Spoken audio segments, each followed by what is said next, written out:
Welcome, everybody, to the Back to School, Back to Scrapping 2012 Fall Organizations Challenge, Challenge number 4, a plethora of pictures.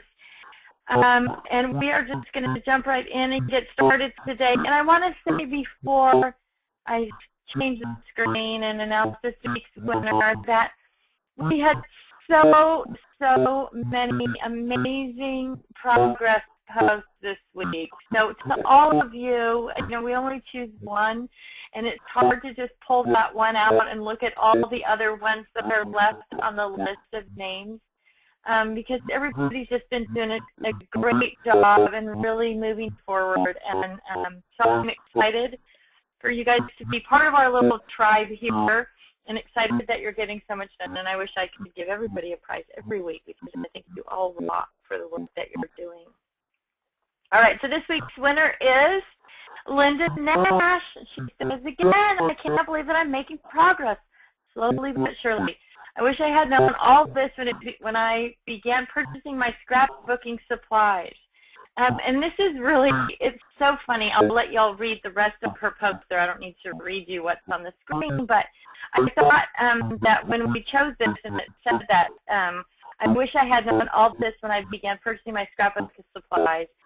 I think we all started, or a lot of us started with that first invitation to the Creative Memories scrapbooking party. And I think there should be a law passed that says after you go to the first scrapbooking event where you get hooked, you should be required by law to take an organization class as the second class that you take. Because think how much better or how much easier it would be, and how much more you would be getting done if you had started off with this 4-section system, with this method of organizing from the very beginning. So with an apropos statement in there. And then she does say, I do see why you need the webinar more than once. I have so many stickers. I'm just hitting the top by organizing the 4-section system.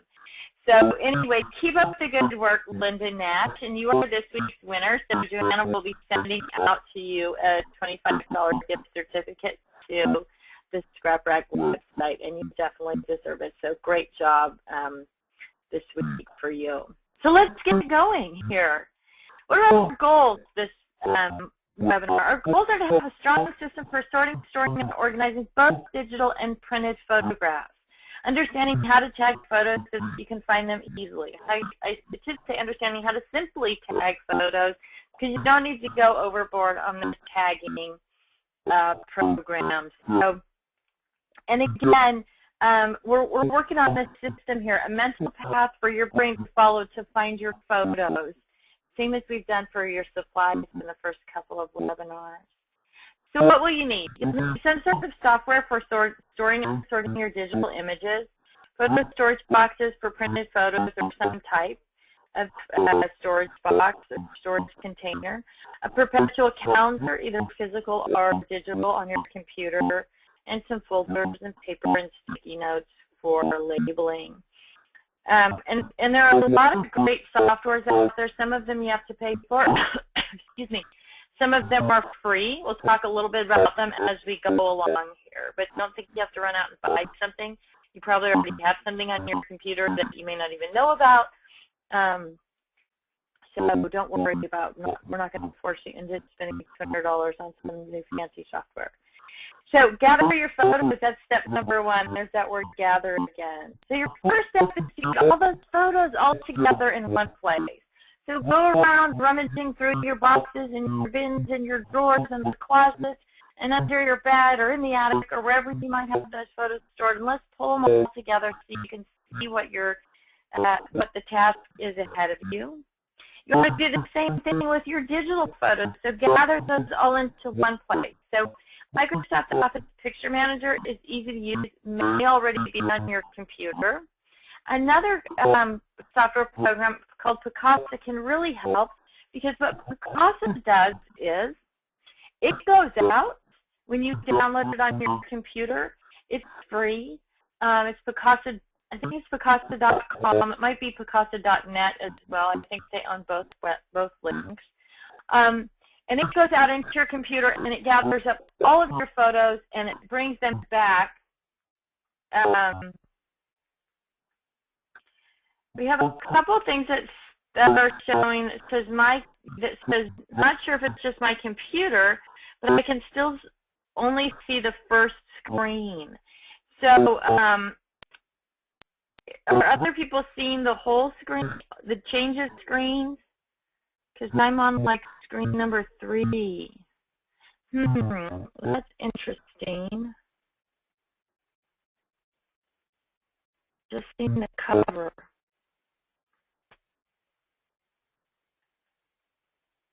Wow.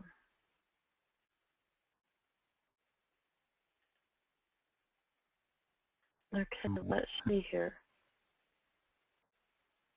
Okay, maybe I'm having some technical difficulties. Do you see step 1 now?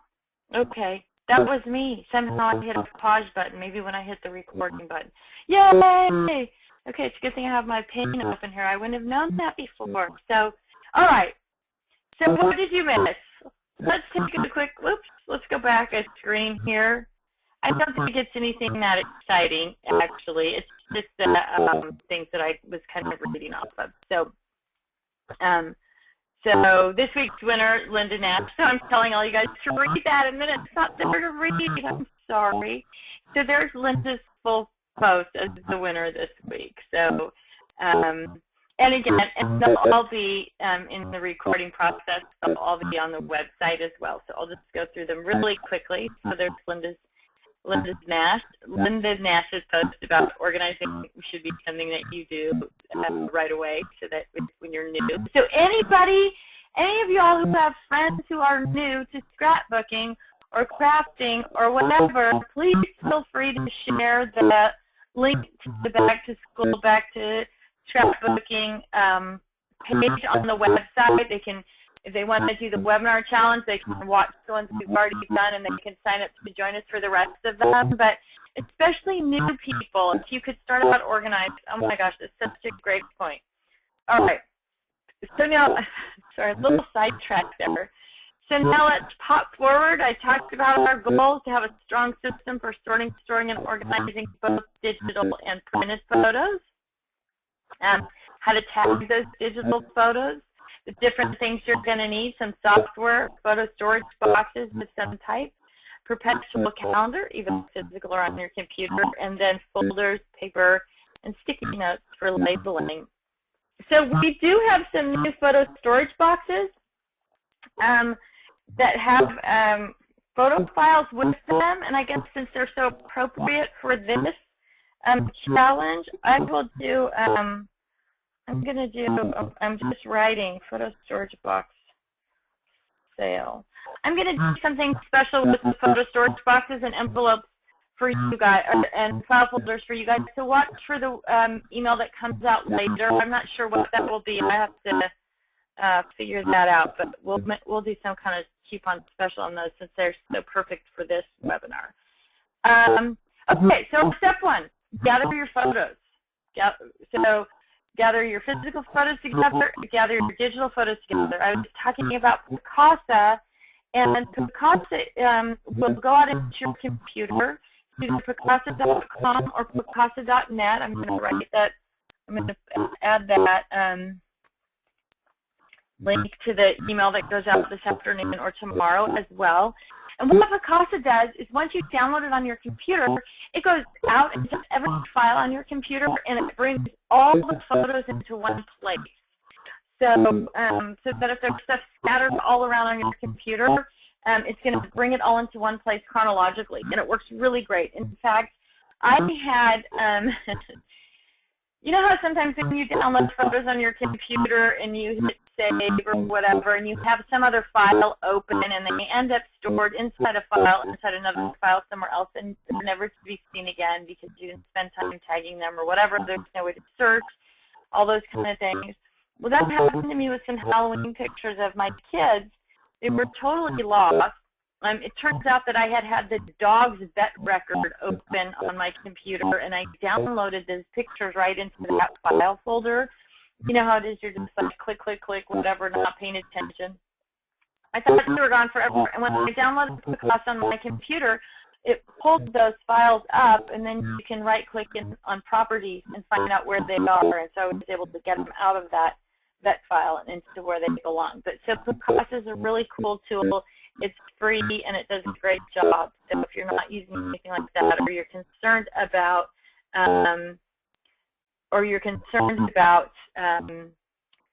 you know, missing photos or whatever, Perpetual is a great tool to use. So just get those pictures, whether they're piles, whether they're boxes or bins, it doesn't matter. We want to bring them all together.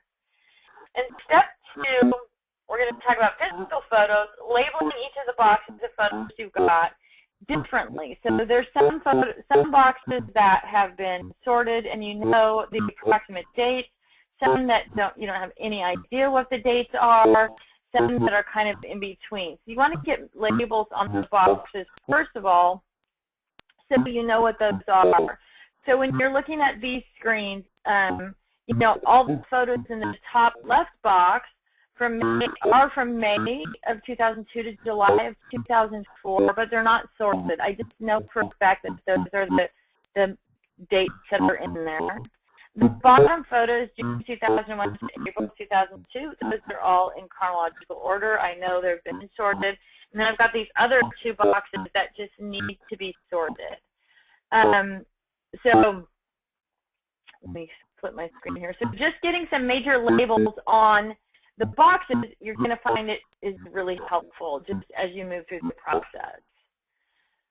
One of our previous webinar participants made the suggestion, I think it's a great one, to create a family timeline. So especially if you have a room or space that you're using all the time for crafting and scrapbooking, if you can literally put a long strip of paper on your wall where you can create a family timeline, and you can even make it really fun. I need to put up a picture of one, actually, because you just put this long timeline on, and then you just, as you come across events in your life, you just mark them on the timeline. And then as you're finding old pictures or people send you pictures or you come across old stuff, you can look on that timeline and find out where that event was and know exactly where to put that picture. So really fun to do this family timeline and actually add some snapshots along the timeline as well. We all, back in the day when we were printing all our pictures, we printed in duplicate and triplicate, so there's extra pictures around. So you can sort of populate your timeline with photographs of the family. So I think a really cool way to make it visual, and anything that's really visual and accessible like that, which we've talked about before, is going to make it so much more user-friendly when you do it. So I thought this was a great idea of putting up a timeline that was easy to get to, and then you could add things as you came across them and make a really visual map of where your things go. The next thing you're going to do is create some sorting guides. Now, we did sorting guides before for our themes and our calendar year and those things for our 4-section system, essentially. We're going to do the same kind of thing for photographs. So if you look at these pictures of now each of these sorting templates, it looks like they're done on legal size paper, but they're not. It's just 8.5 by 11 paper. It's just the way that I took the picture. They don't have to be glamorous, but they should provide you some basic information, right?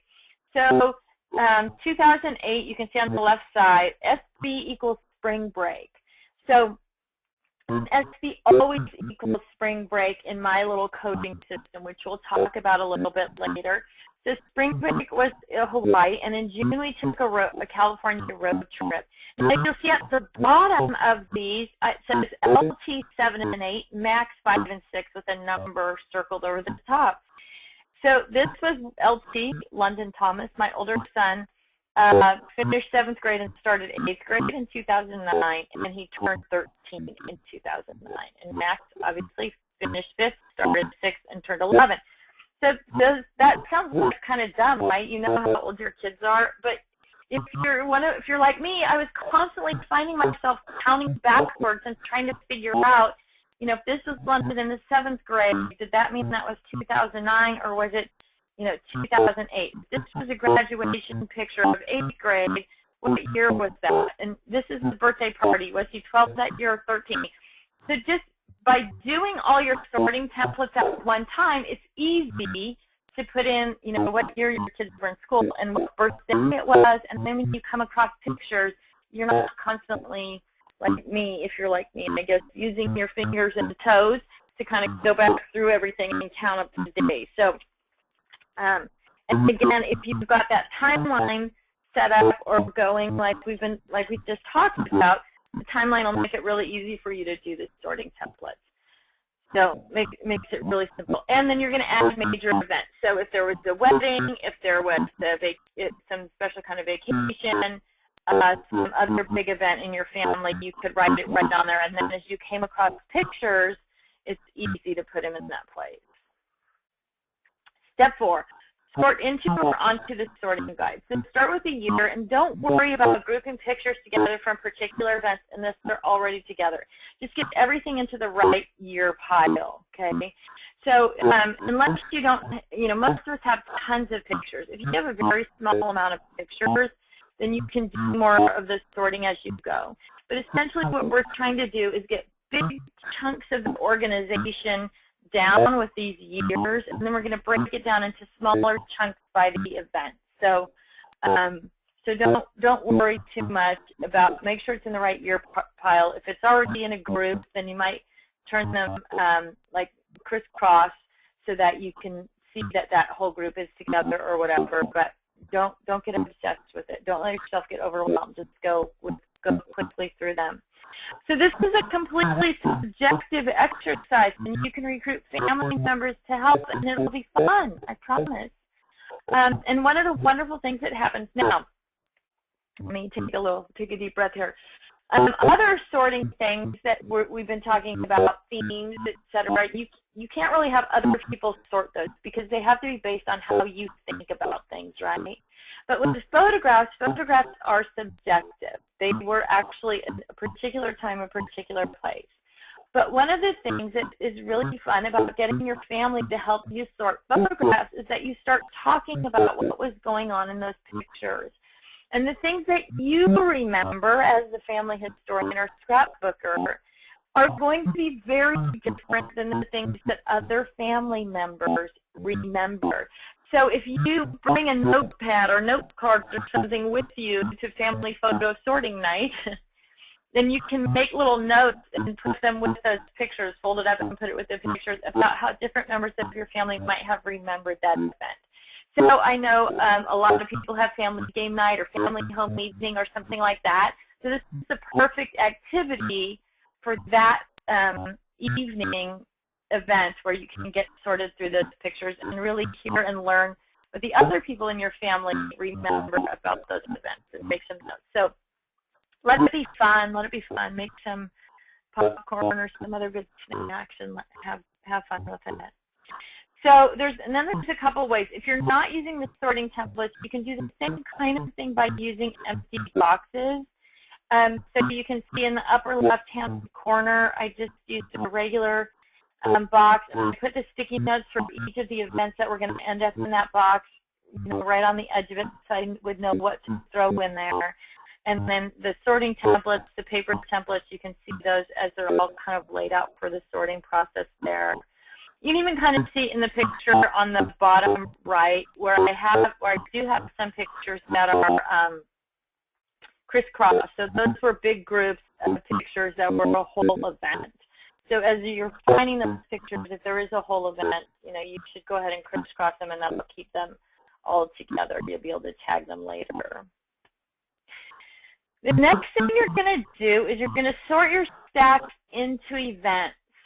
So once you get all your years done, I'm going to recommend that you take that year and put it into the photo storage box initially, so that you're only working in one small chunk, a single year at a time, rather than having those piles all over the place, right? So kind of the same way we've done everything. We've got the major stuff done, and now we're going to sort into events. So you want to sort each year stack by event. You want to create folders for each event you're going to scrap. You want to choose the number of layouts and note it on the folder. So what do I mean by that? Let's say you're scrapbooking Christmas. So you might want to do 6 double-page layouts of Christmas. You should choose that before you start sorting your photos. And then you should also choose how many pictures you think you're going to put on a page. So for me, it's 6. That's my goal number. For every single 12 by 12 layout I'm going to do, I allow myself to choose 6 pictures. So if I was doing 6 layouts, then I would choose 36 pictures and put them in that folder. Those are the scrapbook page perfect photos, or the ones that I'm going to use. And the other ones I'm just going to store chronologically, unless, of course, I can throw them away. Oh, I know. That gives you a stomachache, right? Think about throwing away pictures. So you might need just some boxes for storing chronologically and boxes for storing your scrapbook page perfect photos, which we're going to talk about a little bit more. And that way, when you're ready to scrap, those pictures are already picked out and decided, so it's easy for you to take those pictures directly out of the box and start scrapping rather than getting sucked into looking at all the pictures all over again. So put the photos you'll use into the folder and put the remaining photos into the picture box. You can use sticky notes to tag them. Put the photos in the pink folders into, pink is what's in my picture, I guess, into a box labeled Photos to Scrap. Include notes about where the memorabilia is stored, including journaling notes and bullet points.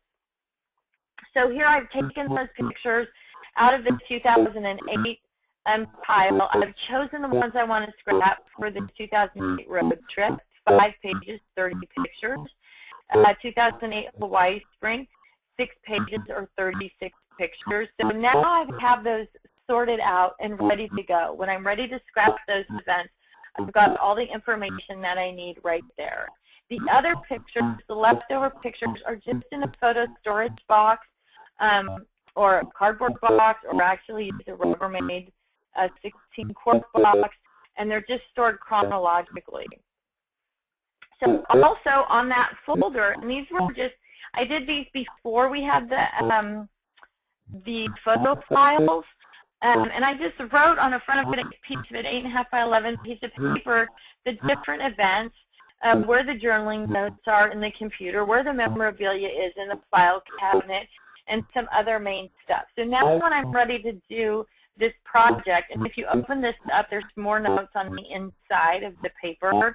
When I'm ready to do this project, I have my notes, I know where my memorabilia is, I know where the journaling notes are on the computer, and I'm ready to go.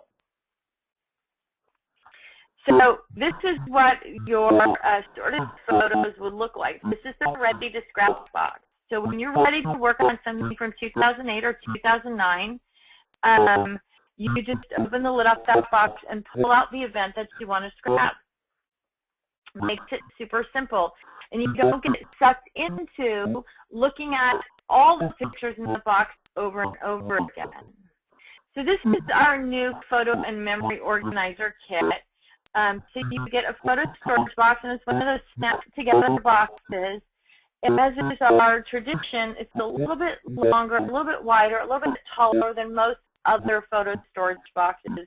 And this allows you to add some memorabilia and journaling notes and all kinds of other stuff right in there with your photos. And the photo files are going to give you a place to write the event name, the dates, the memorabilia. So very similar to using the 8.5 by 11 piece of paper folded in half, a little bit more formal. But the prompts are there so that you remember what was happening during the event and all of those kinds of things. And you know where the memorabilia is. You know where the journaling notes are. Now when you open up that box and you're going to scrap something in particular, you can go right to that event, Orlando 2004. If that's what I'm going to scrap, when I open this box, I go right in there, and that's all I pull out. I don't have to dig through piles of pictures looking for where those Orlando pictures are in that 2004 box. I'm going to pull out exactly what I want to work with and put the lid back on the box. And that helps me to stay focused. I don't get distracted by looking through hundreds of pictures trying to get to those Orlando pictures. If I go to a crop, I only take what I'm going to work on, so that I also don't distract all these other people that are at the crop by showing them, 200 pictures while I'm trying to pick the 30 pictures that I need from the pile. So it helps keep you focused at home. Makes it a lot easier to go to a crop or class with your pictures, and helps you stay focused when you're at that crop or class to get more done. So it really makes it simple. And I'll do some kind of sale on these for this week too. So if you need photo storage, you'll be able to save a few bucks on that as well. Whoop, I got to go back now. I double-clicked here. So this is just going to proper class. So you can grab that file folder, throw it in your tool tote, and take it out the door. So it makes it really simple.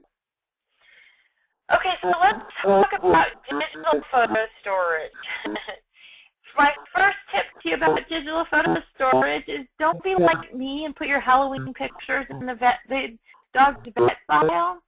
Download them into the right file the first time. So take that extra 5 or 6 seconds to get into the right folder, My Photos, into the next level of photos, the year, and then finally into that third level of photos, this particular theme or event. Now, you also might want to, or I would recommend that you do, tag your photos all the same. So you can see that 2008 Christmas is labeled Xmas. It's labeled Xmas in 2009 and Xmas in 2010. It doesn't matter what you choose to be the word Christmas or represent the word Christmas, just so long as you always use that same word. And that way when you're ready to sort or when you want to sort or pull things up on the computer, you're always using the same terminology. Like I mentioned earlier, SB always stands for spring break for me. So if I only want to pull up spring break photos, I can just type in SB in the year, or I can just type in SB in 2 or 3 years, and I'm only going to get exactly the things that I asked for. So being consistent about how you label things is going to make it a lot easier to find those pictures on your computer. Now, Microsoft Office Picture Manager is a really easy tool to use. It's really easy to move things around from file to file within Microsoft Office Picture Manager. If you're using Picasa as well, Picasa will update itself when you open it. It'll move the files around in Picasa as well. I know Creative Memories has a wonderful photo memory program that people who use it love it. It does a lot more. So a lot more in terms of labeling and multiple files and all those kinds of things. Most of that stuff can be done in Microsoft Office Picture Manager, but again, it's not as formal, so you don't have the guides that you might, or the prompts that you have in the Creative Memories one. I personally haven't used it, but I have heard nothing but wonderful things about it. So if you are looking for something that will let you that will actually prompt you to do a lot more in terms of tagging and organizing, that's a good program for doing it. I understand. I'm endorsing something I've never used, but I've never heard anything other than positive things about it. And I think that's a pretty good recommendation. Pam is saying that she doesn't have any sound. Is anybody else suffering no sound? I don't see any more things popping up here. So, well, obviously, if you can hear me, say, yes, I can hear you, because I guess if you can't hear me, you wouldn't know that I was asking for that. So, okay, so we're getting lots of pop-ups. So, Pam, I hate to tell you that it's probably just you, because we just had about 300 people comment that they could hear. So, sorry about that. I wish I had a better solution for you. Okay, so how do you tag those digital photos, right? You don't have to tag every photo. So you just have to give enough information within the folder that you're going to find what you're looking for. So tag just a few images in your folder, and just be sure you've got at least one tag with the person's name or the place or some way that you're going to search. Because if you put a tag, let's say spring break, LT, right, that's so SB, LT, 2008. When I type that in, I'm going to get whatever picture is tagged that way. Probably just going to bring up one picture for me. But when I right-click on that picture, I can see the properties, and I know where all the rest of the pictures from that event are. So you don't have to actually tag all the pictures in a folder. You just have to tag enough so that when you go into your search bar and you look for that tag, it's going to find at least one photo, and it's going to bring it up for you. Now, there are some programs where you can that allow you to put a lot of tags and a lot of information with each photo, but then once it reaches a certain amount of information, the whole thing just kind of shuts down, and you can't find anything. So, kind of be aware of, you might want to play with the tags that you're using and see how many characters you can tag before you kind of lose the reference point on that as well. So I would suggest using a perpetual calendar to aid your memory, being consistent with, and I'm going to show a picture of a perpetual calendar, so if you don't know what that is, don't worry about it, you're not alone. Be consistent, so be consistent with dates, main subject or event or people. Keep your keystrokes to a minimum, because remember, as we've said before, and probably every one of the challenges, if it's easy, you'll do it, and if it's difficult, you won't. So keep it easy and keep it simple. The less keystrokes, the less time, the more likely you are to get it done. And as I mentioned, don't do all of the photos. It's not necessary. And finally, be realistic. Not every group of photos needs to be sorted and organized. Worry about the things that are most important to you. So if you look at my photo files or on my computer, you're going to see that I have 2012, and I have one folder that's just called Snapshots 2012. So because of digital photography, we take pictures of things we never would have taken pictures of before. We literally have hundreds or thousands or tens of thousands of pictures that we'll never scrap. We may never even look at them again, right? And that's all because of the wonder of digital photography. So my suggestion to you is to put that snapshots file for each year on your computer. So when I'm downloading pictures that literally, my son had 6 boys piled into our small TV video game room. They're all 16, so they're big and sweaty and stinky. They're all piled up on the couches, on the chairs, laying around on the floor. So I snapped a couple of pictures of them because I thought it was funny. I'm probably never going to scrap that. I think I did Facebook post one. But now when I download those, I have a file already set up, Snapshots 2012. I'm going to put the date. I'm going to tag it LT, Friends, Sleepover, and I'm just going to load them into that folder. So if I ever need to find them again, I'm sure I can do it just based on those tags. But I don't have to create a totally separate folder. I don't have to tag all the pictures or whatever, and I'm set up. I've made it easy for myself by having that snapshots folder. So don't be afraid to create something like that and just dump sort of the daily pictures in there and give them a simple tag. So if you do need them, or you do want to scrap with them, or you do want to torture your children with them later, maybe that's what we should tag some of those pictures, to torture. And then when you're looking at later in life, when your kids are getting married or graduating from college or whatever, and you're trying to put together something about their history, you could just search the word torture, and you could find all the pictures that you would use to torture your children with later. So, those ones when they're naked in the bathtub as little kids, or those kind of goofy things. So I might have to add that torture as one of my guide words here. So a perpetual calendar. You can do a perpetual calendar on Excel, which is the one that you see on the left. And this is just the days of the month down one column and the months of the year across the top. And then things that happen within the month. So the very top is holidays that generally happen within those months.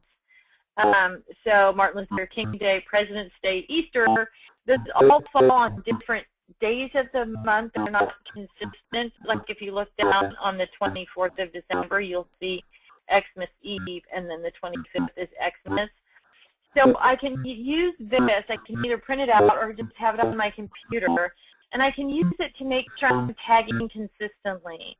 So London's birthday is the 31st of July. If I tag everything LTS, then I only have to search LTS to find pictures of London, and I can add other pieces of information, whether it's a date or another friend's name or the abbreviation SB, and then I'm going to get, London on spring break.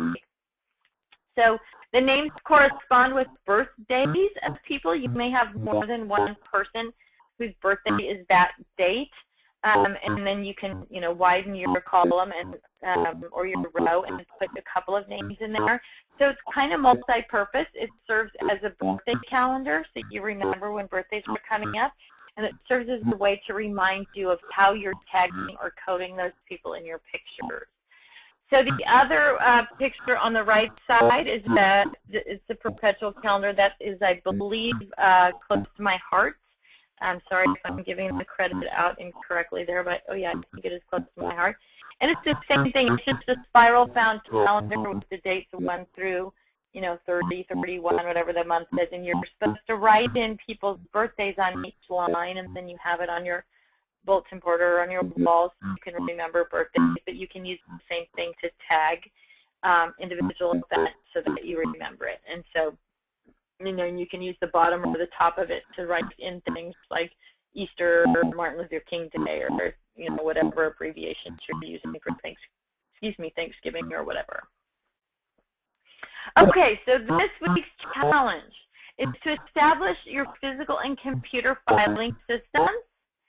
So if you already have pictures scattered all over your computer, don't worry about it. It's just like everything else. Start your system and then move things properly into the system. Don't worry about rearranging everything that you've already got before you start a system. Obviously, if you've got a system in place, then you're just going to clean it up. But if you don't have a system, you start one and then move everything into it. For your physical pictures, I want you to sort 2 boxes or piles or drawers of photos. Add 1 additional box for each family helper you recruit. So if you're going to do a family home evening or family game night or whatever it is around photos, everybody has to do their own box. Sort 1 year of digital photos. Sort 1 container of other supplies into your 4-section system. If you still have paper out there to sort, and I know some of you do, I want you to sort 4 inches of paper. And then I want you to post on Facebook and tell us how you're doing. Give us the progress post. So lots of you are emailing Joanna at customerservice@thescraprack.com and telling her how you're doing because you're not Facebookers. And then there's a lot of you who are posting on Facebook. So either thing is going to get you into the drawing. And remember, you don't have to do you don't have to be perfect to be in the drawing. You don't have to have completed everything, but you have to show some serious commitment and got something done and be off and running on your progress post. So do a little, do it all, whichever, and finish up with a progress post on Facebook or on the customer service at thescraprack.com. If you do multiple albums, I do an album for myself and for each of my boys. I did post an article on the blog a while ago. It was in 2011-09, and it's called Organizing Photos from Multiple Albums. I'll send out that link as well in the email that goes out, the follow-up email that goes out after today's session. So if you do multiple albums, there's just some great tips and tricks in there for actually how to do the multiple album sort and store so that you're not forgetting who you scrapbooked what for already. So if you do multiple albums, you know that situation. So with that, I'm going to go ahead and I'll just quickly go here. I'm going to go for those of you who aren't sure how to find the information on the website later. If you just go to thescraprack.com, it brings you to this big pink screen, and you can just click in, and that's going to take you into our home page. And then right over here on the left side, you can see where this block is turning pink and white. If you just click on that 2012 Back to School, Back to Scrapping, Get Organized Challenge, that's going to take you to the Get Organized Challenge information page. And if you just scroll down, you're going to find all the recorded versions of the previous sessions, and then you'll find the recorded version of this session as well. So it's easy to get back and see those things. So, now I've lost my block here. Hang on one second. All right, so let's open the question panel here. And I know this makes a really annoying big black box for you guys. I'm sorry about that. Go to webinar, can't quite figure it out. So let's go back to the where we left off here. People from Arlington, Texas, and Colorado Springs, Hempstead, Texas, which is 45 miles northwest of Houston. We're going to do the Houston show next year. I turned in all our show stuff, so that should be getting posted up on our website probably the end of the month for what shows we're going to be at next year.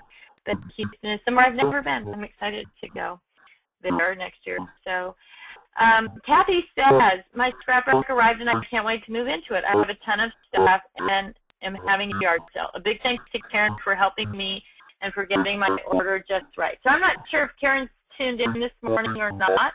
I'm broadcasting from home, so she usually has us on in the office. But thanks, Karen. Great job. Marilyn says, I use my purge pile for trial projects so I don't waste my good paper. Ooh, that's a great idea, Marilyn. Yeah, just keep a stash of sort of junk stuff so that you can practice with your new cutters or new inks or chalks or the way a stamp might work or something like that. That's an excellent idea. Matter of fact, I'm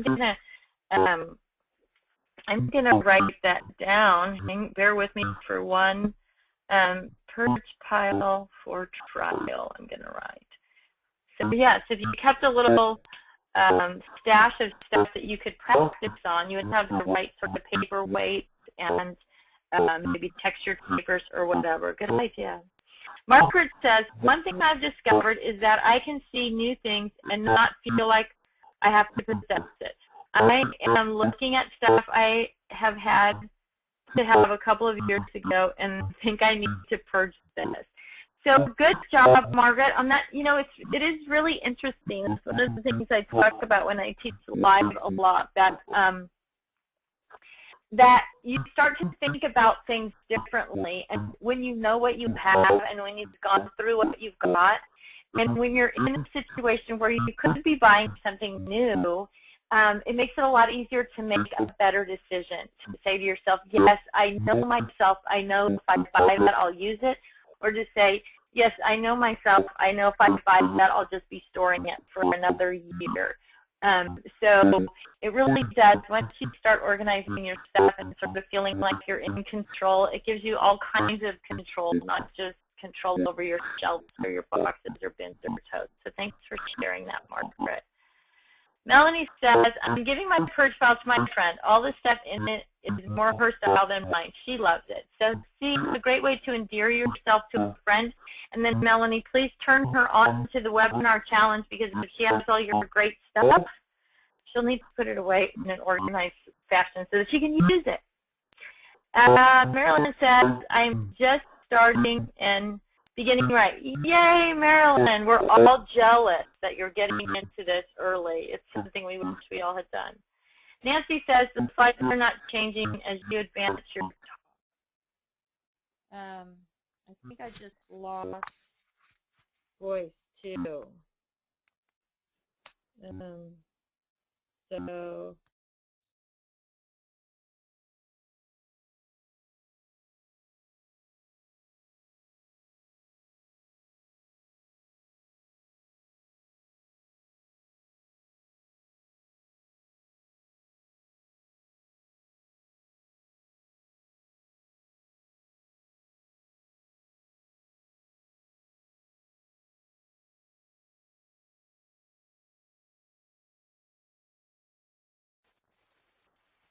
So all right, sorry about that, ladies. That's what I was talking about, my phone shutting down in the middle. So Teresa says, this is my second time. It was hard to purge at first, but I have made myself go to the mode of something leaves to get the new stuff. It has allowed me to bless my friends with the old stuff I won't use, she puts in capital letters, so I can get the new stuff I will use. Really, really important to recognize that, right? Who you are and what do you want to use. And so this, you have to take something, if you're going to bring something in, you have to take it out. It's a great way to sort of keep yourself in check and not be overwhelmed with stuff, but have stuff that you'll actually use. So I don't know, I may have said this earlier, I actually do this in my own closet, right? I have a limited number of hangers in the closet. I don't allow myself to add hangers to my closet, which means anytime I bring something in, if there's no empty hanger to put it on, then I have to take something else out and put it in my Goodwill box. So I know I mentioned earlier that I keep a Goodwill box right in my laundry room, somewhere that it's easy to get to, right? If it's easy, you'll do it. If it's difficult, you won't. But by doing this, I keep my closet fresh, and I don't have stuff that's in there that I'm never going to wear or whatever. You know, sometimes you get something that has like a little hole in it, like a T-shirt or something, and whenever you put it on, you're like, oh, I shouldn't be wearing this. It has this little hole in it, but you don't actually get rid of it. So having that Goodwill box right there, or knowing that you have to empty that holy T-shirt off a hanger to put something new in, makes it a lot easier. So way to go, Teresa. Barbara says she can't see the presentation. My slides aren't changing. I'm seeing the opening slides still about 4 minutes in. Okay, those are old. I think we fixed all that problem, right? So Julie says my screen is still on the first page. We went through all that, so I have a whole bunch of no, we're still on the first screen. So I'm going to skip all those comments. Sorry, there's a lot of comments about that. Okay, now we're back to where it's still working. I'll just screen through the whole thing. Okay. Sherry says, not to advertise for a brand company, but I love the Creative Memory Manager is what it's called, which I talked about. So no problem. Sherry, one of the great things about this group is that you can share things that really work for you. So don't worry about that. Beatrice says, I have a computer at work where I have downloaded some pictures from emails. I also have a desktop at home and a laptop and digital photos on each one. I use Dropbox to get the photos in one place. Is there something better? You know, Dropbox is a pretty good program. I know iPad or Apple has a good photo sharing program also. But I think, I know, SkyDrive, and they're all kind of the same thing. There's also a thing called Picture Keeper. I'll type that name in, Picture Keeper. I don't know if Merle's on board with us right now, but she's really familiar, send to all. And Picture Keeper is a little thumb drive that organizes your photos, and you can take it from computer to computer to you know, tablet to whatever, and download right onto that and have everything on that little stick. And I think they have, you know, smaller and larger ones, but I think the bigger one holds like 8,000 photos or something. So, Merle, if you're online with us, if you can comment on that. If anybody else uses Picture Keeper, I think that's what it's called. It might be called Picture Taker. I think it's called Picture Keeper. So that would be great. Joyce says, I know you have talked about this topic, but as I have fallen behind due to illness, please touch on it one more time. I found myself a little confused when sorting rainbow themes. Example, I had a little red wagon die cut. I questioned myself where to put it. Rainbow red section or theme children. I put it in the theme, but doubt in my mind bothered me. Thank you for the peace of mind you are passing my way. Joyce, I think you made the right choice. Okay? Because when are you going to use the red wagon? You're going to use it when you're scrapbooking about children, right? So you want it to pop up in the most likely place. And here's why. Here's why you made the right choice. If you put the red wagon in red, and then you're thinking about theme, then you're thinking about Christmas, let's say, and you think, oh, you know, so-and-so got a wagon for Christmas this year. That would be a really cute thing to put, to use that die cut on the Christmas page, right? Your mind would probably go to Wagon is in themes children. It wouldn't probably go to Wagon is in red, right? It would probably go to themes children. So you always want to put things in the most likely place that you'll look for. So I think you made the perfect choice, and I hope that helps.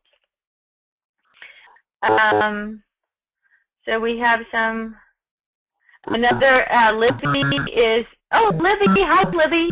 If you haven't read Libby's blog, Libby's Library, she's blogging about this whole event. Maybe I'll put a link to her blog. She's blogging along as she's doing the challenge here. I'll put a link to that blog in the email that goes out so you can check it out. So she says that she's been using the Memory Manager also for years, and she loves it. And we've got a lot of comments here that we can hear just fine. So let's, Letitia says, can you recommend a program for Mac? I am not a Mac user, but I believe that iPhoto is what most Mac users use. But if there's somebody else out there that's a Mac user and you have a different suggestion, please feel free to type it in and I'll share it around. How do you tag a photo? Let's see here. Let's go. I will show you. It's so simple. I'm just going to go into this quick picture, this quick thing right here. So I'm going to open a photo. I hope my thing will work here. I'm not getting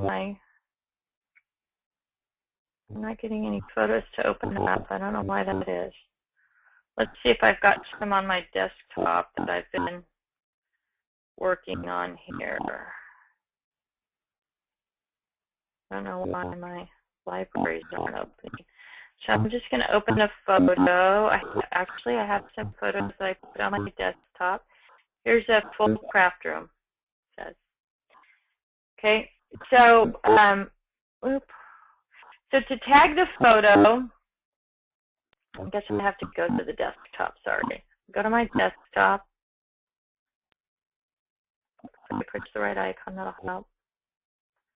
No.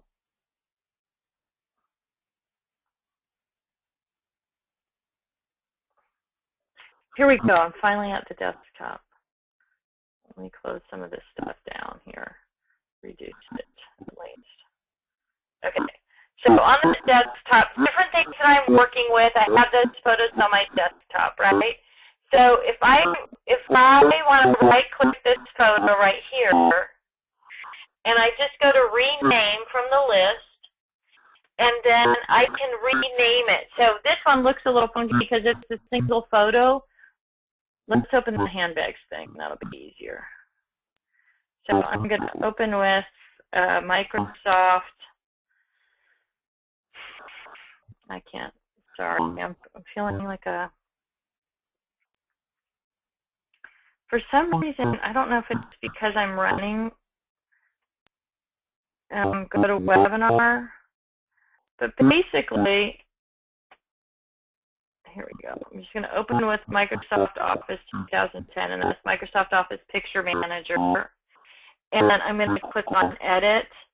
And then it's going to give me an opportunity to rename the picture, and that's the easiest way. You can tag whole groups of pictures also. I can't move mine. I don't know if you guys can see this either when I'm clicking around the internet. It might not show up. It might not be as valuable as I think it is. But you can see right here it says handbags cocktail 6063. So I did this thing on my blog where I took pictures of all my handbags and then I organized them in my closet. So if I just want, this is the tag. Actually, the name of the picture is the same thing as the tag. So if I wanted to search now for handbag cocktail, because those are the parts of the name, now I can search for that. If I wanted to go, let me get out of here so that it's not so obviously easy. So if I just open libraries and then I type in the search, handbags, well, I don't even have to do that. I could type in cocktail, and it'll probably bring that up as one of the options. You guys can see how much. Well, so you can see right here, handbags, cocktail. So anything that I have tagged with cocktail is going to pull up. So I've got that handbag tag, and then I've got this as a page in a scrap rack that's all cocktail things. So if I double click it, you can see, that all those things are for a night on the town kind of, or wine tasting event or whatever. But just by then typing the word cocktail into my search box, I'm going to be able to find those things. So hopefully you could see that in relative time. And you can also post, if that didn't make sense, I'm happy to converse with you over Facebook or whatever. You can send an email if that didn't really make a lot of sense to you. So that's kind of a fast and furious one. Jill says, tagging photos. It may help to clarify that when you say tag, you are referring to naming the file. So yes, Jill, thank you for that. You're right. I probably should call it, instead of tagging, renaming. There are many programs out there where you can attach a tag, and this can be confusing. So that's true. So when you label people in Facebook, you can tag them, their pictures in Facebook or whatever, I think. And I think that's what Jill's referring to. So you're right. I should probably be using the word rename instead. Denise says, I don't get how you can come up with the number of layouts you want to do before you look at the pictures. I always go through my photos for an event and then choose the good ones, and then I determine how many layouts I'm going to do using the photos. It seems like doing the other way around is backwards to me. Sorry. If I determine I want to do 6 pages for Christmas and then find that I only have about 10 photos that are really good, then I have to adjust. Just not following on this one. So here's the thing, Denise. You kind of know, right, that how many pictures you took, right? So if you do it the way that you're doing it, then you go through the pictures. You might end up with doing 100 pages. Here's my example, the common example I use.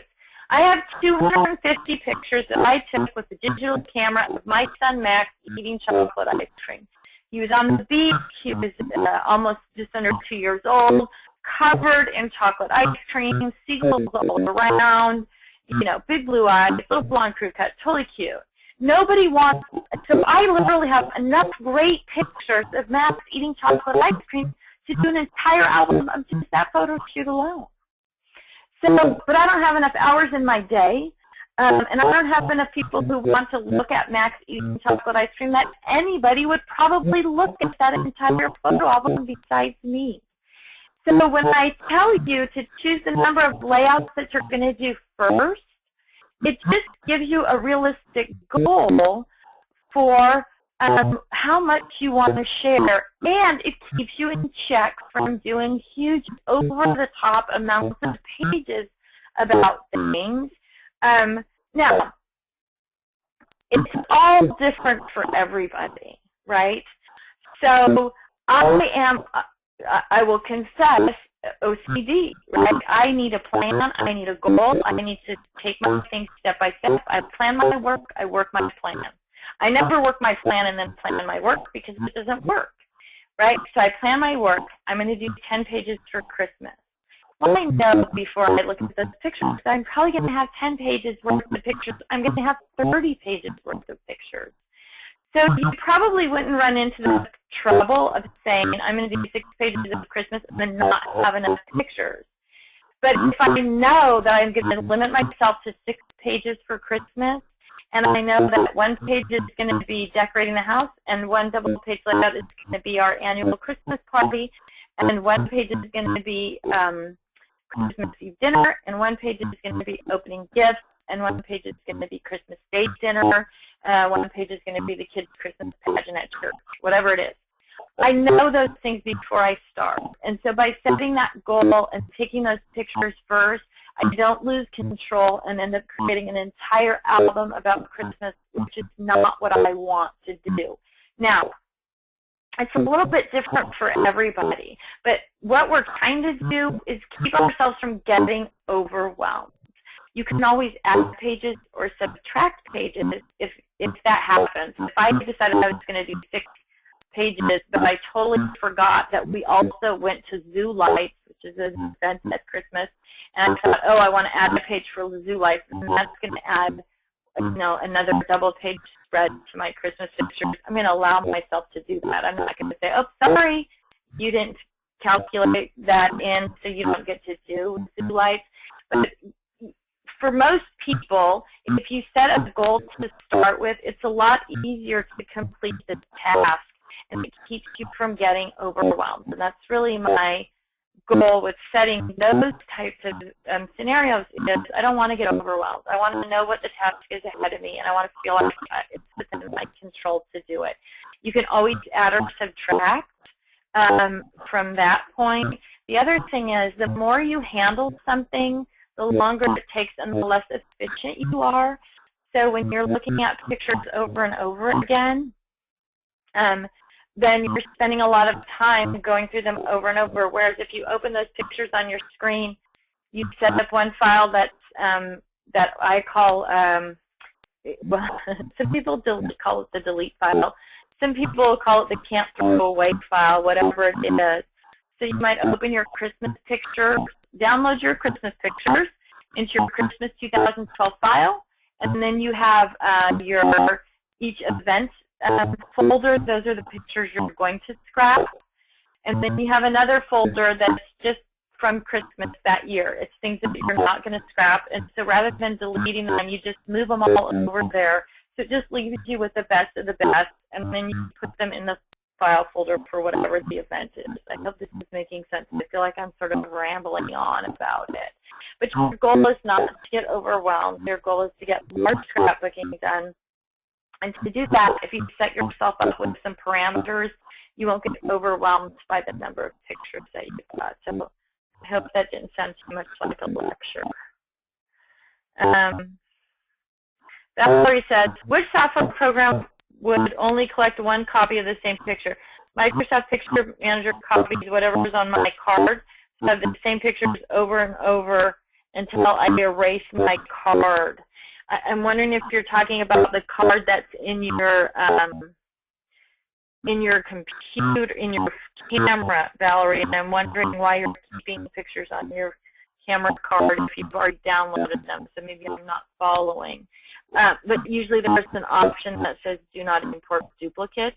Definitely an option in Picasa, do not import duplicates. So just make sure you've checked that box if you're leaving things stored on your camera card. Sue says, close to my heart does have perpetual calendars. Janet says, do you have any suggestions on how to store flash drives? I have so many flash drives with pics on them, and they are just thrown into a box. So it just kind of depends if your flash drives are the cards, the little small cards, or if they're actually thumb drives. I'm not sure which one. I haven't actually been asked that question, but now that you're asking, you know what I'm going to suggest? I'm going to suggest that you buy the embellishment storage pages, and they're the ones with the locking pocket. I'm going to put a note here. I'll put a link to them in the email that goes out. Hang on for flash drives. Because the embellishment storage pages would hold the cards, but they would also hold the flash drive. And so there's 24 pockets on a page, but you can put your flash drives in chronological order in those pockets, and then you can put them in a notebook or put them on your scrap rack or in a travel pack, or even if you just put that page, it's a little bit smaller than the rest of our pages. Even if you put that page just into a file folder, into a file drawer, but because it has the locking tab on it, and that way you would be able to at least keep them chronological in there. So I've never been asked that question, but I think the embellishment storage page would work perfect. Patty says, thanks for all the great tips. Julie says, since I wait for sales for printed, I also try to mark my digital photos if they were printed or not. Excellent suggestion, Julie. I forgot to mention that. If you do print a file of printed photos, put a big capital P so you know they're printed. And if you have room in the name of the file, put a note about where they're stored also. So Julie continues with, do you have any suggestions on the best way to do that? Changing the name of the folder or maybe having the printed and to print folders under the year. So you could do, I would put a big capital P, and that means printed, or a capital P and then a hyphen and where they're stored. Because it doesn't matter if you're printed, if your pictures are printed, if you don't know where you put them, right? So once they're printed, and then you can put the capital P and then a hyphen and then where they are before you even go pick them up at the printer. And then you know where you're going to put them when they come home, right? So kind of what I talk about when I'm teaching at class, as you're shopping, now that you have the 4-section system in your head, when you're buying new stuff and you pull those soccer stickers off the peg on the wall, and you look at the soccer stickers and you think to yourself, these are cute, they're soccer stickers, I'm going to use them on my soccer pages, I'm going to store them in my sports section with the rest of my soccer things. Before you ever get to the register, you know when you get home where you're going to put that thing. The same thing with the printed photos. So put a P and then put in photo box number 7 or whatever, and then when you come home with those photos, you can go right to photo box number 7 and put them away exactly where they need to go. So, or we're going to talk about holding albums next week, so you might want to put them there. But put a note right there so you know. But excellent reminder, yes, label your printed photos that they are printed, or you will be reprinting them over and over again. Diane says, hi from Iowa. Margaret says, I'm looking forward to the multiple album hints because I have a set of twins and perplexed as to how to handle these pictures. Do I do 3 albums, one of both of them, and one? Do I do 3 albums, one of both of them, one for each of them? I would say don't do 3, and I'll be honest with you. When I started doing my albums for my boys, I've got 1 album for London, 1 album for Max, and 1 album for me. And then I thought later, well, what's going to happen with the album for me, right? Because both of my kids have a whole family history in their own albums. Now, each of those albums is more focused on each of them, and the family album is more focused on the family. But if I had thought it through a little bit further, I would have been doing 2 sets of albums, 1 for London and 1 for Max, with them focused on each of the kids, London and Max, but also including all of the family things, because I know it's kind of a horrible thing to think about, but when I die, one of their wives is going to have to take on not only the albums that I've created for the boys, but also my family albums. And so in hindsight, I would have just done 2 side-by-side sets of albums, 1 focused on each of the boys, and then there wouldn't be that 3rd sort of left-over album. I know it's kind of a morbid thought, but I would do 1 for each of your girls and make sure you incorporate in both of them all the family stuff and not worry so much about the family one, because you can keep them as long as you want. That's the beautiful thing about being a parent. You can say, I'm not ready to give up these albums yet. When I go, you can have them, or whoever gets married first gets hers and you get to keep the other ones, or something like that. So there's a couple of problems with the whole system there, but I would definitely do 2, but maybe not 3, with hindsight being what it is. And you'll like the article then, because it does. One of the challenges with doing 2 albums like that is that it's hard to remember who you've already done what events for. And so the system that I explain in that article will give you some good tips and tricks for how to keep that under control. Diane says, do you recommend scanning my old pictures that I have no negatives for? I don't know. I definitely from the archivist perspective, if you scan them and then something happens to the pictures, you've still got them. So it just depends on how much time you have and how valuable those pictures are to you personally. One of the other things, though, that's very valuable, especially about old pictures, is that if you're not sure who's in the pictures, if you scan them and throw them up on your Facebook page and ask members of your friends and family who are the pictures who are the people in these pictures, it's really easy to get that historical information with Facebook, because you can throw a picture up and somebody can say, oh yeah, that's Bob Jones. He lived up the street from us and he was always teaching you guys how to do tricks with jump ropes or whatever it is. And so somebody else in your family group or from the old neighborhood will see that picture on your Facebook page and help you be able to get some history on it. So the archivist in me says if you do think that you should scan them and have a digital copy, and then you don't have to worry about fire, flood, any of those horrible things if you're storing them off-site. But the practical person in me says, do you really have time for that, or is that really a priority? And I guess that's something that everybody has to answer on their own. Margaret says, yay, I will have to go to the Houston show and meet you once again. That would be wonderful, Margaret. I love to see familiar faces. Letitia says, can you recommend a photo program for Mac?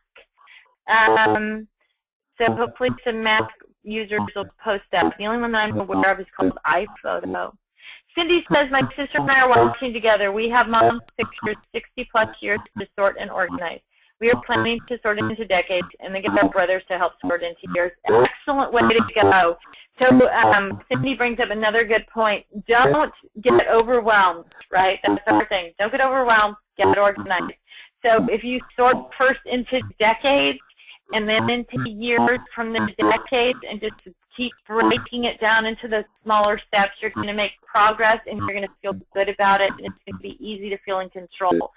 So great point, Cindy. I'm glad you said that, and you're really great.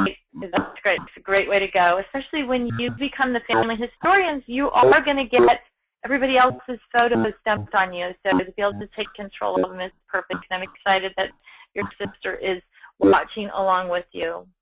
Shauna says, I tell myself, do I need this more than I need the scrap rack?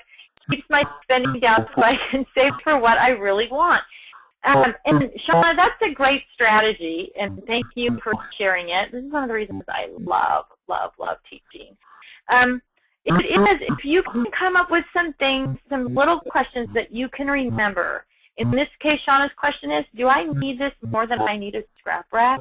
It makes it easy to make decisions.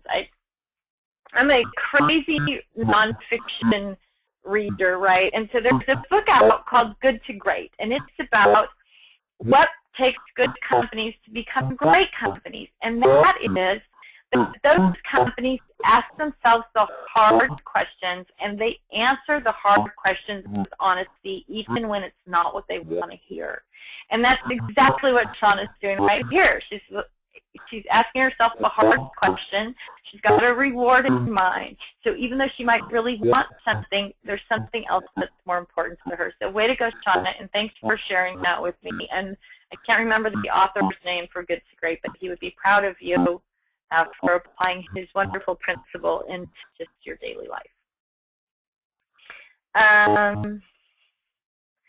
So still at links and details, Anne says there is no, other than me bopping around on the internet, this is the last screen. So Libby says, Tiffany, not sure if you would be interested in this, but if you would like to let the other participants know that I'm a blogger, I'd be happy to include tips and photos of their projects in my posts.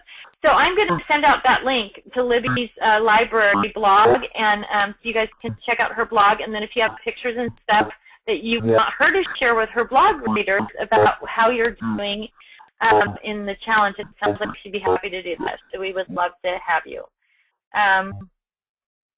Let's see. Beatrice says, I have so much stuff and just got my scrap rack, and I'm starting to set it up. I have started sorting my paper, then onto embellishments, now to do my photos. I always put them into years, so I just have to get them into sorted events. Woo! So Beatrice, you're ahead of many of us because you at least have them in years, so good job. Joanne says, now, let me just, again, add a little comment to that. So as you're coming across things, as you're moving forward or getting pictures printed as you're moving forward, or people are giving you pictures, set yourself up with some 2012 photo boxes and leave a stack of sticky notes right in the box. So when you get a stack of photos from your kid's soccer game, from a neighbor mom or whatever, you can grab that sticky note and write, soccer photos and today, put the sticky note on there and drop them into that photo storage box. So you're not just collecting and piling things that need to be sorted and organizing. You're actually doing the first step of organizing when you get the thing so that it doesn't get in your junk drawer, in the side pocket of your car door, or any of those kind of things. Everything that comes in has a place, and then you have time to actually get to that next box and sort that next box. You've done what, I'm sorry, I've already forgotten her name. I think her name is Christine, said, done some major sorting, or Cindy, but Cindy's already done. You've already done the first step of the sort just by being able to put it into that box. I hope that makes sense. Joanne says, is there ever a chance you would be near the Detroit area? I live 50 miles north of Detroit and would love to see you. These webinars are great. Going to get in on this week's challenge. Joanne, we're trying to get into the Novi, Michigan show, which is, very near Detroit. I know we fly into Detroit, so we'll know very shortly if we've been accepted into that show, and that is Mother's Day weekend in Novi. So hopefully we'll be there. We've been at that show before. It's a wonderful show. Speaking of wonderful shows, the Chicago show is coming up. So if you live in the Chicago area, I hope you'll visit us at the Creating Keepsakes show in Chicago. If you don't live in the Chicago area, but you have friends who are crafty who do live in Chicago, whether they need help getting organized or they just need to come to a really fun scrapbook show, I hope you'll post on your Facebook page, hey, crafty ladies in Chicago, go to the CK show in Chicago. Diane says, this is my 4th time through your class, and I love what it has done for my thinking process as I move around the house. I have perched in more than my studio. Yay, Diane, way to go. I know some of you probably hate me, though, because you just hear my voice as you're moving around the house going, do you need that? There's no room for that. Can you put a limit on that? Can you perch that? Do you love it? If you don't love it, get rid of it. I know. I hope not. I hope it's not too cumbersome or too annoying, I guess. Margaret says, maybe I need to do what my late DH used to tell the kids about adding new pets. For each new pet brought in, you have to get rid of 2 already here. So I should have to get rid of 2 items for each new item I buy. And that might be a great idea for lots of us, actually, Margaret. Your late husband was maybe smarter than you gave him credit for. Because we do, especially, I'm going to go back to paper. Go back to paper, ladies. I know that the vast majority of us have more paper than we could ever possibly use when we're scrapbooking. So if every piece of paper you brought in, you had to put 2 in your purse box, you could get your paper to something that was more manageable, more visible, more accessible, more usable, because you wouldn't be digging through so much stuff. So that's a good point to keep in mind. Some of us maybe need to get rid of 1 for 1, 2 for 1, 3 for 1, 5 for 1, whatever it is. Ask yourself that question. What would it be? What should it be? Let's see. Janine says, sorry, but I still have a question about the 4th selection system. I'm almost done sorting paper, and I'm working on the embellishments. I have them sorted by theme. Do you have themes that the calendar year are mixed together? I cannot wrap my head around how to have Christmas, Halloween, and Thanksgiving together. Am I making sense? I'm not sure. I'm not sure if I'm following you, but try to think about it this way. The calendar year are things that happen every year regardless of anything else. Winter, spring, summer, fall are going to come. Christmas is going to come. Halloween is going to come. Thanksgiving is going to come, right? So those things are always going to be the same, whereas your themes are things that are going to change. Right now you might have a little girl who's heavily into ballet, And next year, she might totally abandon anything pink, sparkling, girly, and become the world's best 7-year-old tree climber, whatever it is. So that's going to change. Those themes are going to change. But your calendar year is always going to stay the same. So those things in the calendar year are always going to go together. Well, ballet and tree climbing might not ever go together. They need to be separate because they're not related.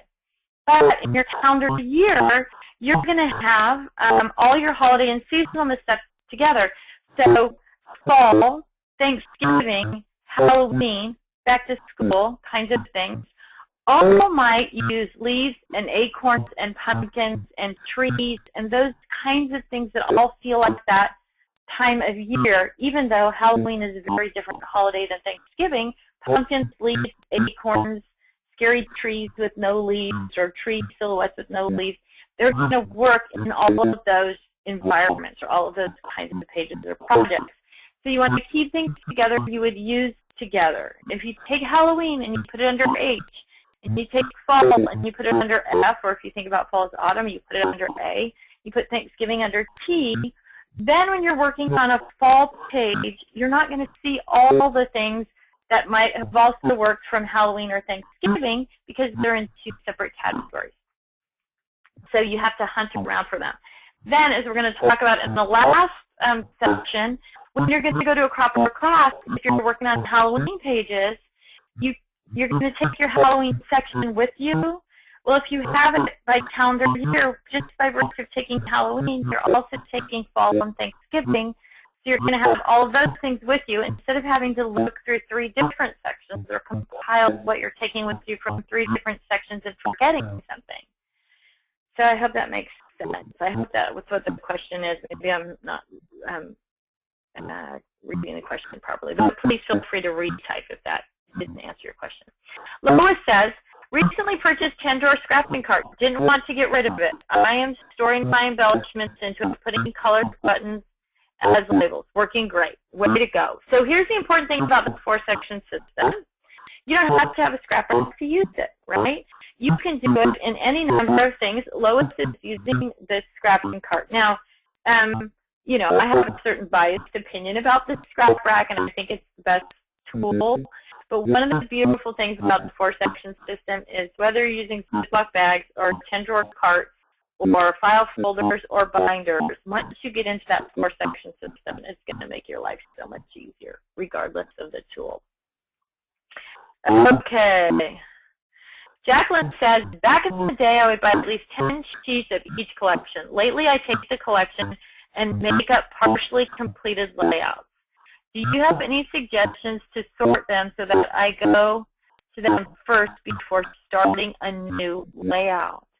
I would just make sure that you're putting those partially completed layouts where they might serve you best. So if you have a partially completed layout that's all winter, I would just put that whole partially completed layout right in your winter section. Or if it's Christmas, you know, or whatever, right in that section. If it's a sports layout, I would make sure it's in sports. You don't want to keep them separate from the rest of your stuff because what you're sort of hinting at here is I'm forgetting that I have these partially completed collections or layouts. So put them right into the section where you're most likely to use them, and then they're going to pop up for you, and you'll remember to use them. Same thing if you take classes or you go to some kind of event where you do a little page, you know, you start a page layout or you do some kind of embellishment thing, put it right in where you're most likely to use it so that it will actually pop up for you and you can use it. If you go to something and you make a Thanksgiving card or a Christmas card, put it right in Thanksgiving or Christmas.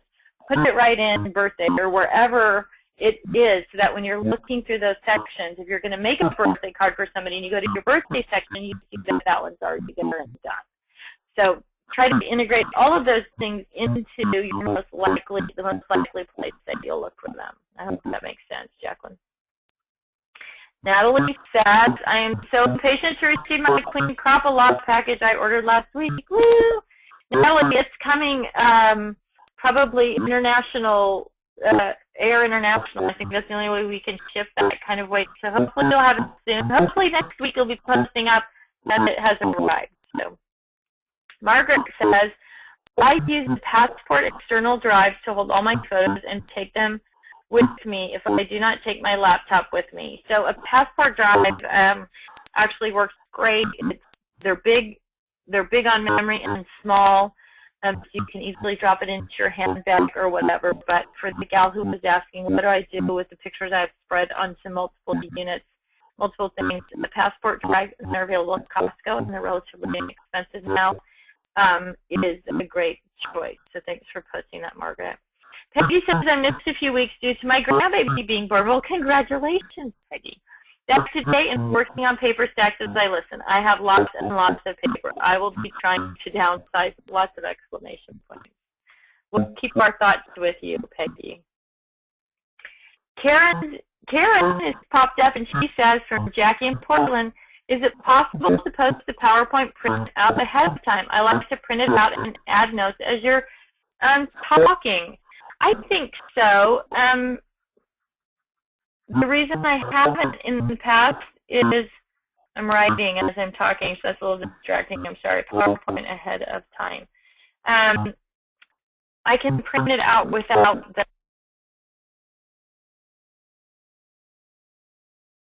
So I'll give that a shot. I'll give it a try for next week and see if I can print those slides right underneath where the video will be.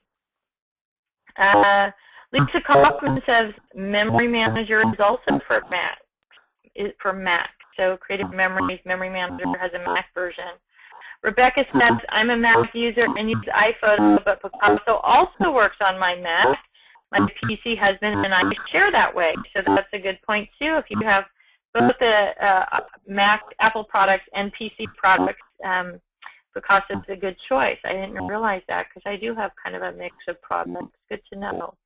Christina Poindexter says, want to know if there are any products that are moisture-proof for picks and supplies. It rains here so much and losing things left and right from moisture damage. I don't know where you are, Christina. I'm wondering if the scrap rack might not be a great option for you. I don't know what the humidity is like there, but the other thing is you might just need to get a jar of dry Z air, and it's like the word dry and then the letter Z and the word air. I think that's how it's called. And set it next to your scrapbooking supplies or close to them, or a couple of jars of it around. So if you are somewhere where there's lots of humidity, that sucks the humidity out of the air. You might also want to put just a dehumidifier in the room where you store all of those things. So depending on where you are, any one of those options might be a good one for you. It's Libby. Would an external drive be best? I take hundreds of pictures for each event. I want to have everything in place. I also have drives from Craft Computers, and this will really help. By the way, I'm blogging about my organization as well at Say Designs Blogspot. Libby, I can't cut and paste and repost your Blogspot link there in this format. So, but please feel free to post it up on Facebook so other people who are participating in the challenge can watch what you're doing as well. So there's just some, Jill says, it's working, we can see you pulling up your pictures, thanks. Scotty Ross says, iPhoto is great. It automatically puts your photos in events based on the date the photos were taken, and it's really easy to tag and search and make albums and folders. Also, you can have multiple iPhoto libraries. I have one just for digital supplies, one for family, one for travel. So I've heard really good things about iPhoto also. If you're a Mac user, that might be a good choice. Jill Cooper says, I loved it during another webinar series when you discussed how many pictures you are planning to scrap of a certain event. You mentioned that you should imagine who is going to be viewing your album. Love to think of my albums this way now. Thanks. Oh, you are discussing this right now. So, so Jill, thanks, Jill. Now, it's funny because It's 11:23, and I'm reading posts that were posted at 10:54 right now. So some things, so that's why things like that happen. Just so you know, I'm reading what was posted in the past, and so some things have been covered. Margaret says, with Adobe Elements, you can create keywords that you can add as a tag to any number of pictures. So if you click on the keyword, it will pull all the photos with that tag. Jill says, I suggested that you put all those extra non-scrap photos into a photo album so that immediate family can still enjoy each and every picture. My girls love the silly face shots and only sometimes make it into my album. So that's a good point, too. If you don't want to just store those pictures in boxes, if you really want to be able to share them, we talk a little bit about that in the next webinar, too. But putting them in photo albums keeps them clean, neat, organized, and chronological, and then you can share them with other people. Joanne says, is this a crazy question? Does anyone do just Christmas scrapbooks, Easter, etc., or do you do books by the years? Is there the best way to scrapbook? I think that's a great question to post on the Facebook page and get some different people's opinions. But I'll tell you, I have a Christmas scrapbook that I add to every year, and it only comes out at Christmas time. And so that's where I put the photos that you get in your Christmas cards of everybody's family. And the reason I put them in the Christmas book is because then you can look through year after year of Christmas and see year after year of your friends' families growing along with your family. And it kind of becomes a really neat way to look at the history of Christmas in your family from when your kids were little until now when your kids are teenagers or whatever and beyond. So as my family gets older, I'll have multiple Christmas books, I guess, but I really like the idea of having a Christmas album that only comes out at Christmas. It's kind of a special thing that traces the family history of Christmas. And I don't know why you couldn't do one for things as well like Easter or even one that was just summer. Probably depends more on your time and energy and finances to create multiple things. But I love having the Christmas one that comes out every year at Christmas. So Janet says, thank you, great idea. I'm not sure which idea she was referring to. But Melanie says, my friend has 5 kids. She just does family albums until her kids go to college when she prints pages and centered on that child to make them an album. So that's a great way to go also, especially with the way you can work with digital and scanning things and having them printed and bound or whatever. And certainly with 5 kids, if you try to do 5 albums plus the family album, oh my goodness, there's not enough hours in the year for that. Denise said, I get it about doing albums. I only do an album for each of the kids. The only thing that might go into my album are my pictures growing up or things that are only about me. Because I, too, thought what happens when I die. They will all have their own albums and don't need mine. So I solved that by telling them that they can't take their I'm scrolling here. They can't take their albums until I say so because they are mine from now. So I love the pull them off the card, Denise. I'm with you, and just say you can't have these, so I'm ready to give them up, and then they'll be yours. So Marilyn says, be careful about the giving the album when they get married. Things happen. Wait at least to see if the new in-law will care and keep it up. Probably a good point too, Marilyn. Christina says, what about old pics? These are so old, they are on tin. What do I do with these? I would search the internet or contact an archivist and find out the best way to preserve them. Because if you have tin prints, I forget what they're called tin something, you want to take special care of them. And I would put them in a special album. I am not particularly archival crazy about stuff that I'm doing today because just putting it into an album with a page protector on, acid-free paper is head and shoulders above what anybody done for decades or maybe even, hundreds of years. But when you have something special like tin types, when you have the old tin types, I don't know how to protect those, but I would strongly recommend it. That's something that I would say from an archivist to get an archivist perspective on. Jacqueline says, from Jackie, my new question is, do I need this or will it really end up in my purge box or in a garage sale? So again, going back to the other questions, like if you can come up with a question that you can ask yourself that's going to give you a defining moment, do I really need this? When you're shopping, which I'm assuming is what Jacqueline's talking about, do I need this thing or is it going to end up in the garage sale file? It's going to end up in the purge box 6 months, a year, or 2 years from now. So it's what I define when I teach live at the shows as shopping with intent.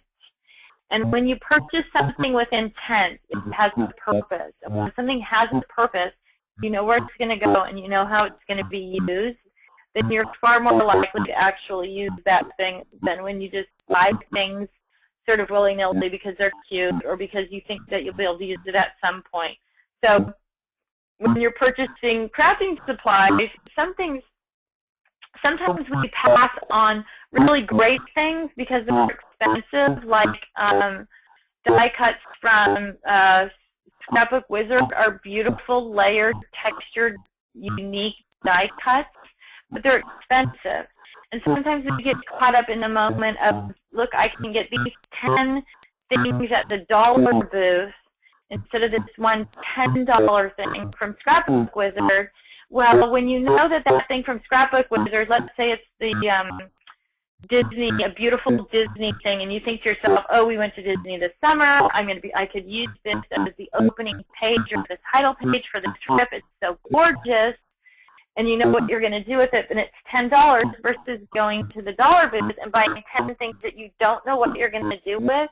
Well, the truth is those 10 things are probably going to end up as not getting used. They're going to end up eventually going into your purge box or just being things that you dig and search past constantly, whereas if you had bought the other thing with intent, you had shopped with intent, you would know where it was going to be used. So your $10 is much better spent on that one thing with intent than the other 10 things that don't have intent. So now you're unfortunately going to hear that every time you try to buy something. Am I shopping with intent, or am I just sort of willy-nilly grabbing things? Valerie says, hoping you will talk about ways to organize other crafts in your system too. I love it for scrapbooking, but would love to get all my other crafting hobbies organized too. We are going to move on into that, Valerie. So, I've been working with a new team of people for that exact reason. There are so many more things that you can do with your scrap rack and some other tools. And the way my business is structured right now, I don't have time to write those classes or teach those classes or demonstrate those things. And I'm really excited about helping people. I'm really excited about solving problems and connecting people like we have on the Facebook group who can help each other solve their problems. And I don't know, I guess a half a dozen times just in this session alone, somebody has brought something to my attention. I've said, hey, that's a great idea. So I've learned so much by teaching this, and I can't wait to start teaching other subjects, even things like organizing your patterns if you sew, or your quilting patterns if you quilt, or how to work block of the month club so it's really efficient for those of you who are quilters. There's all these other things that you can do with the scrap rack and with the basic theories that we're talking about here. So hopefully that's something that's hopefully going to roll out in 2013. We're going to be able to do more and more of that. So thank you, Valerie.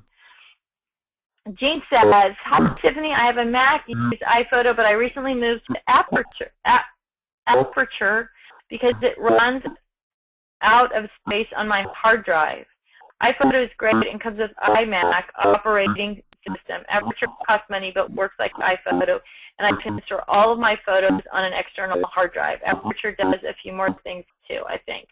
So, Jean, if you're part of our Facebook group, if you can post that up, maybe a link to it or something on the internet, that would be great. So people have some options, because what I mostly hear about is iPhoto. Karen says, when sorting, do you put the sticky notes on the picture front or on the back of the picture? I put the sticky note on the back. So I usually write on the side that's sticky, if that makes sense, right? So I take it off the pad and I write on the side that's sticky, and then I stick it to the back, but so what I wrote is facing forward, if that makes sense. So yes, I don't know if the glue in Post-it notes is archival or not, but I use it anyway. Anna says, I am from Chicago. Where can I find the details about the show? I'll send out a link. I'll attach it to our link to Chicago show. I'm writing this down. I'll attach a link to the Chicago show to the email that goes out this afternoon or tomorrow. That's the follow-up email to this event. And so then it'll be on there. And I will get a link up on the Facebook group to it. So for those of you who are in Chicago or have friends in Chicago, please send them to the show. Denise says, can you come to the Grand Forks, North